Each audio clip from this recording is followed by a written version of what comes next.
The international community has blatantly remained indifferent to the TPLF's recent attacks against the Ethiopian government. And this is going on against the backdrop of misinformation and disinformation being pumped from every side. And why are they remaining so silent? And what are they gonna get out of all this? Ladies and gentlemen, this is Addis Dialogue. We're going to talk about these and other related issues, and my guest today is Lawrence Freeman. He is a very well-known political economic analyst for Africa. So do stay with us. And Mr. Freeman, thank you so much for joining me. Thank you for having me. Now, again, we are going back to the issues of misinformation and disinformation following this TPLF-induced war. We're also hearing about some Western media outlets pumping their fictional narratives simply because they are reporting from outside Ethiopia, not caring even to see the realities on the ground. It's like going round and round in a maze, so to speak, a maze of misinformation and disinformation, right? Mm-hmm. So what are some of your observations in this regard? I gather you're discussing the CNN report. Yeah. That is now being circulated in terms of being released today or the next few days. Look, the thing that I find people have trouble understanding is that you have sections of the media that are part of, and they deploy by, or actually in some cases they deploy with the establishment, with the geopolitical establishment that is trying to dictate to the world that everybody must follow their rules-based order. And I think that people don't understand the CNN is not an actual journalist media operation. They are part of political intelligence, political deployment. And as I've said to some of my friends here in Washington, they are the enemy. They are part of the enemy. They deploy as part of the enemy. So people should not treat them as they're making some mistake in their reporting. They're using, and we got together back in December of last year, constant disinformation as a tool to weaken the Ethiopian population and the government when they were reporting an immediate attack on Addis, when of course there was no fear of that. And now they're doing the same thing. Think back to the beginning of the conflict, very early on.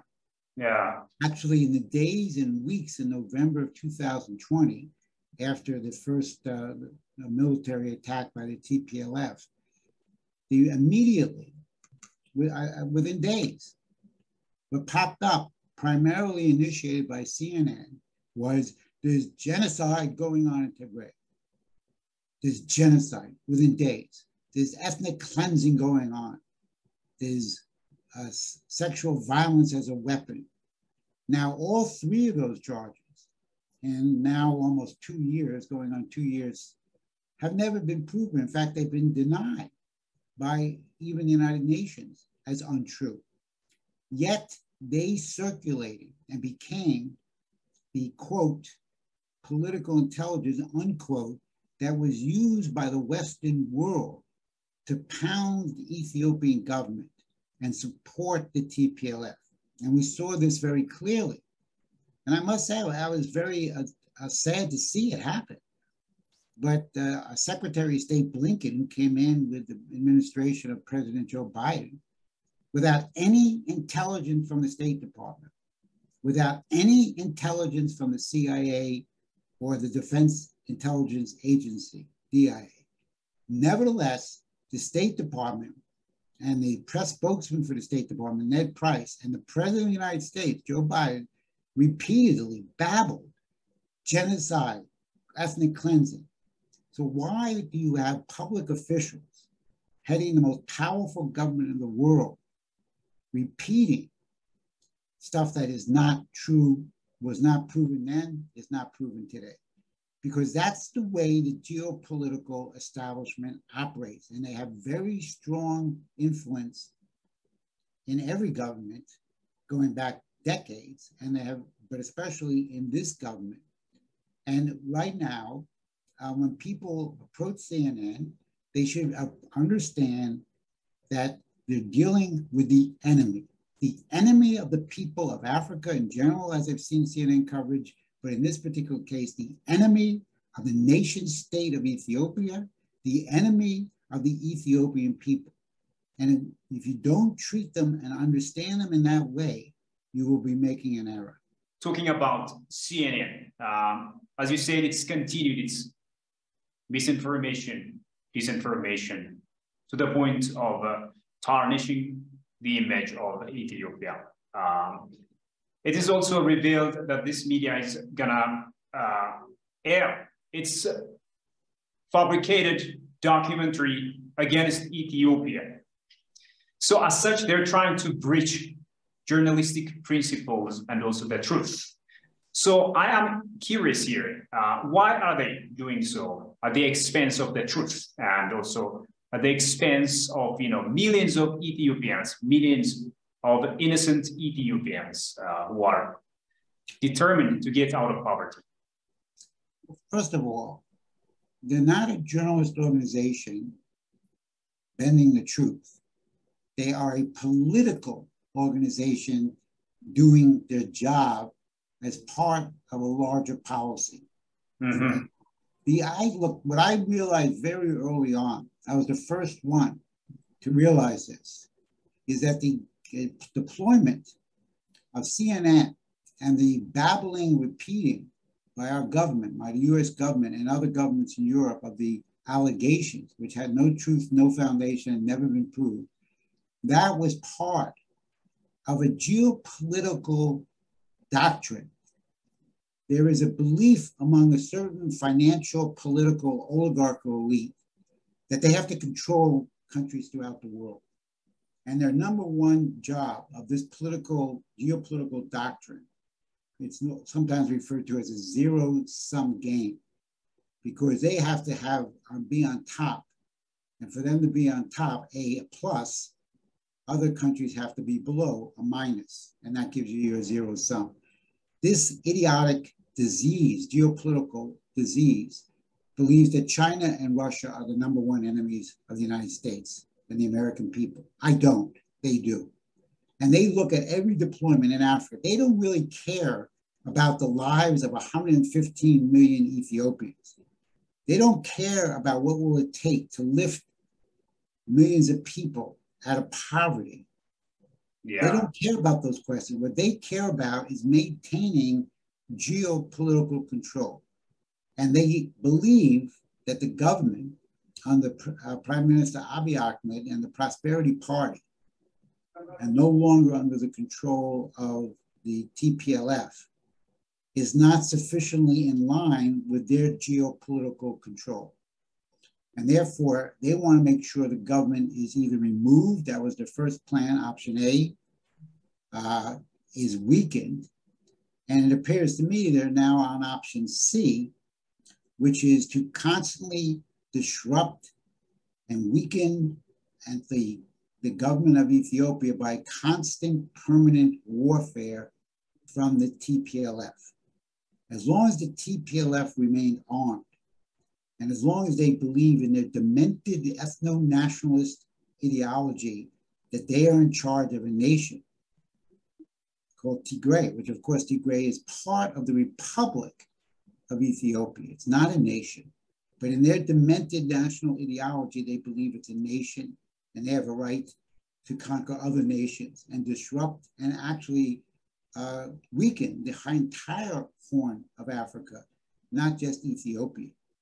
So the CNN is not a news organization. I can't get this through the thinking of my friends in Washington, Ethiopian friends in Washington and in Ethiopia. They're not a news organization. They are an arm of a geopolitical establishment. They're not looking for the truth. They're looking to destroy, to weaken the government of Ethiopia, to deny the Ethiopian people the right to live in prosperous lives, lives with dignity and meaning, and not in poverty. So you have to forget this notion of them as a news organization and realize what they're out to do and what they're trying to accomplish. And they've identified themselves since the beginning of the war. So why do people still think they're a news organization? I don't. I'm not saying people shouldn't be interviewed by CNN, but when you're interviewed, know that you're dealing with the enemy and treat them as such and prepare yourself as such. And the Ethiopian government should attack CNN as the enemy and understand that they're an arm, a deployable arm of an international geopolitical oligarchical force. And if you don't understand that, then you're confused about what they're doing. I'm not confused. I see clearly what they're doing and I've been watching them for decades, but in Ethiopia for the last 2 years. So part of their ploy being cooked up, I think, is the narratives that the National Defense Force is committing genocide. And we are also hearing reports that they are producing some documentary in this regard, now that Ethiopia is defending itself against the terrorist TPLF. So what should Ethiopia do in the midst of this media warfare, media campaign, including coming from different media outlets, including, of course, CNN, sir? Well, the first thing is understand what's going on. Knowledge is the best weapon. And I find sometimes that this is not understood with people in the government. This is part of a larger deployment. Look at what is the TPLF going to do now? They're going to continue to make military campaigns into the rest of Ethiopia, right now, Afar and Amara. They may stop at a certain point and say, okay, we'll have a ceasefire. But then they will start up again. Because as long as they're armed, they are a danger to the nation state of Ethiopia. So as part of with the international community, if it had any morality and concern for the people of Ethiopia and for democracy, which actually elected the government of Abiy Ahmed, then they would make sure that a process has begun for disarming the TPLF. They have to be disarmed. They should be reintegrated into society. And Tigray has to be part, and all northern Ethiopia has to be rebuilt as part of a great economic infrastructure program for the country of Ethiopia. But if we don't disarm the TPLF, then they will continue to what I am referring to as permanent war. Attack, maybe retreat. Attack, maybe retreat. This is what I call the third phase, because they're not going to remove the government of Abiy Ahmed, but they're going to so weaken and destabilize the country that the country cannot move forward with its aspirations to eliminate poverty, which is what they're trying to do. And we see this with various programs, most especially the Grand Ethiopian Renaissance Dam. So the TPLF, the deployment of CNN and others, and the US government, to back up the TPLF by saying, well, the government has done this, the TPLF has done that. There's no equivalence. There's a famous speech that one of my heroes, Abraham Lincoln, made in 1858 when he was running for the US Senate, which he lost, by the way, before becoming president. And he said, a house divided cannot stand. Now, he was referring to the country being half slavery, half pro-slavery, and half anti-slavery. Well, we're not dealing with slavery, but we have the same concept. You cannot have a republic functioning for the general welfare of its people if there's a section of the country that's armed and is declared its objective to overthrow the government and to weaken the whole Horn of Africa. This is unacceptable. Now, if there was true democracy, or let me put it this way, if the Western countries, and my present Biden and Secretary of State Blinken, who babble about democracy every day, if they really believed in democracy, then they would be defending the democratic elected government of Prime Minister Abiy Ahmed, which they have yet to do. And they would be defending the policies of development for the people. So they don't believe in democracy, and they will not denounce and demand the disarming of the TPLF. My view is, and this is I know this is a harsh view, but as long as the TPLF remains armed, and as long as the great Western powers of Europe and the United States continue to give them tacit support, Ethiopia will be under constant struggle to survive and will not be able to accomplish all the goals that it set for its people. So whatever this report says, I have no inside information. I have no idea what information they have, but it's an enemy deployment. And the question is, why hasn't the President of the United States, Joe Biden, why hasn't the Secretary of State, Anthony Blinken, why hasn't the National Security Advisor, Blake, denounced this?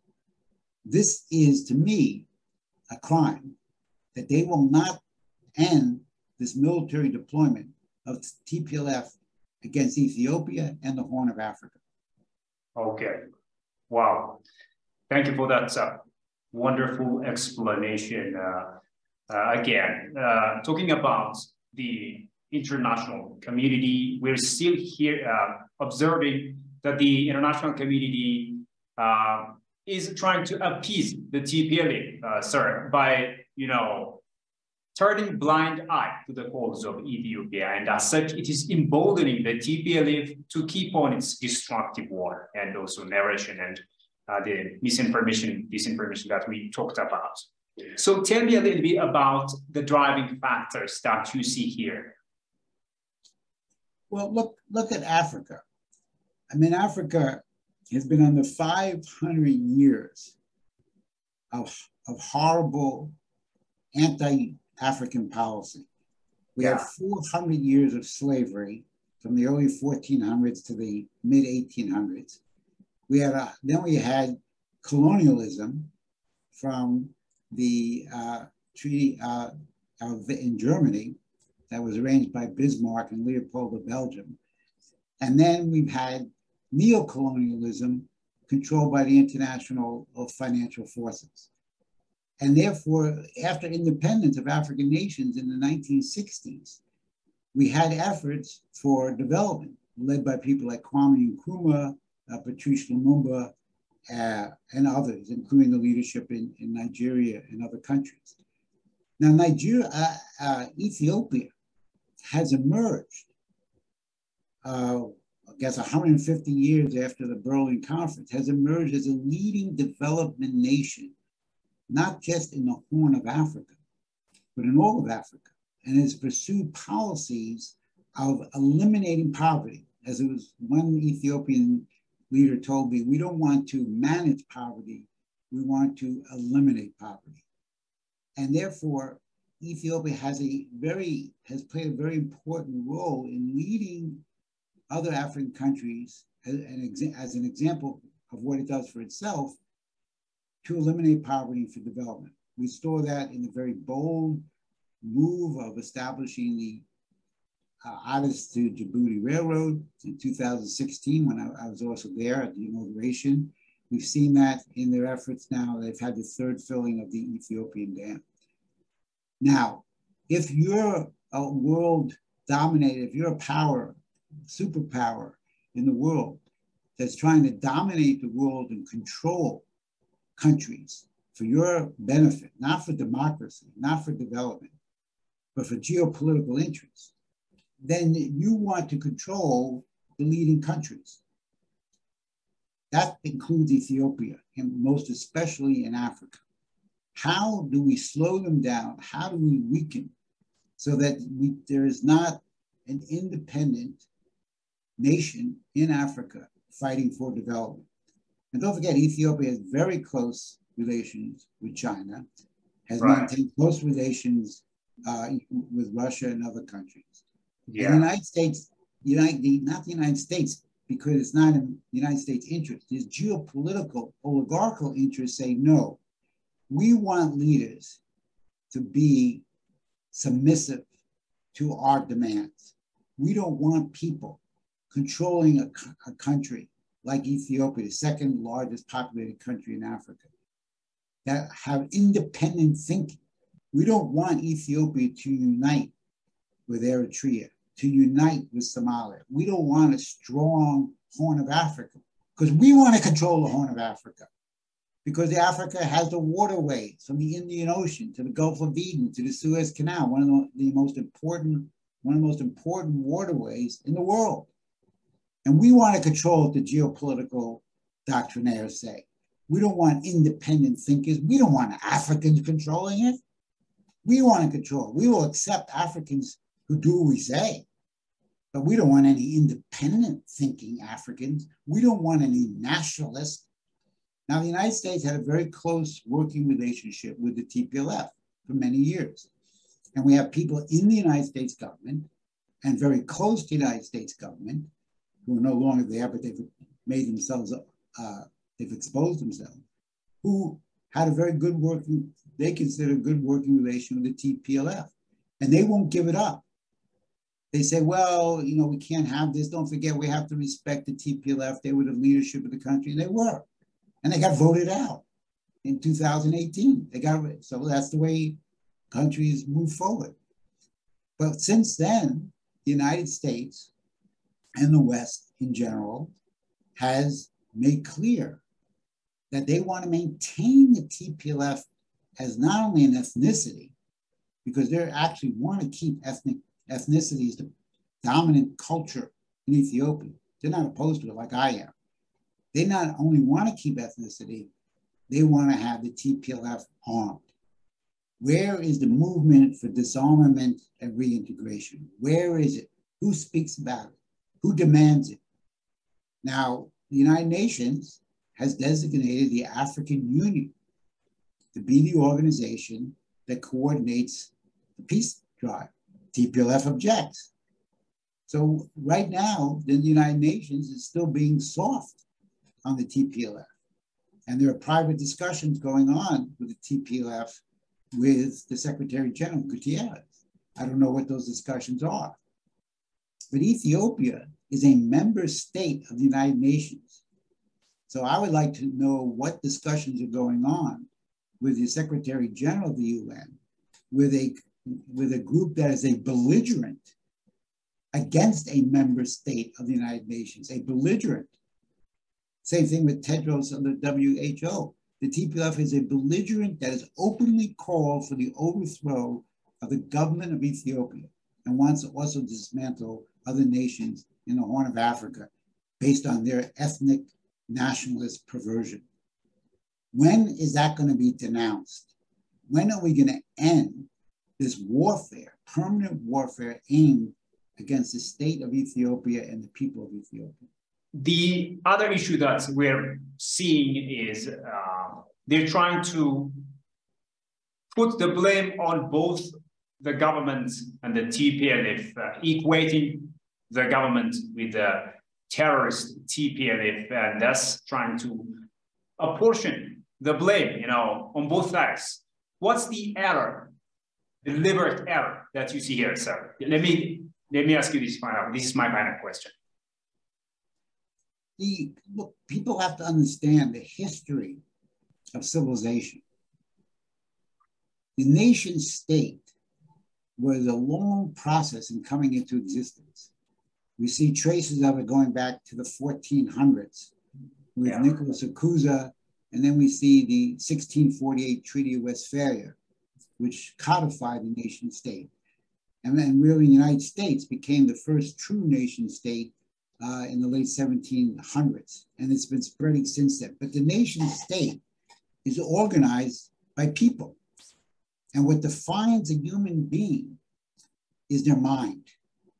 That each human being born, black or white, brown or yellow, has absolutely no difference where you come from. Each human being is born with a creative mind, a creative imagination. No animal, no computer, no other species has it. So we organize, us human beings, we organize the nation state as a vehicle to promote the interest of the human race, but we divide it up into nations based on culture and history. And all those nations have one common, united, universal theme: the nurturing and development of the minds and the well-being and the material standard of living of their people. So all nation states have actually the same purpose for existence, and therefore have a shared common purpose. Ethnicity is an attack on human beings. Ethnicity is an attack on the nation. Ethnicity says, no, you're not human.